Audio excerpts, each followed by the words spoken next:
We are farmers. I think some of the things I did back then go over very nicely right now and be different, and work, because you don't, because now with like glass, the way they can do different glass works and windshields and all this kind of stuff like that, they couldn't do back then.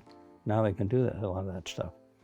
And like I was working in this one studio, and went back in Oldsmobile studio in the late '90s, and that's when they started with SUVs and things like that. And I did all these sketches of nice round formy things and stuff like that, with all the cut lines running into things, and where the cut line would run around the taillight and stuff like that, which they weren't doing back then.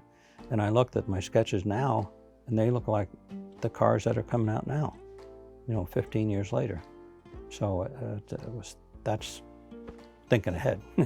Not that I was the only one that was doing that, but you get that feeling of all that kind of stuff. It's not just a box and stuff like that, and things are organized.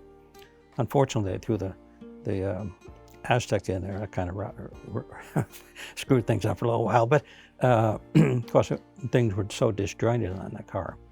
But that even broke a lot of things loose. The Aztec, where people could start doing really crazy things, but they still had to look pretty, and that was the big thing, making the cars look pretty, make them beautiful, look nice.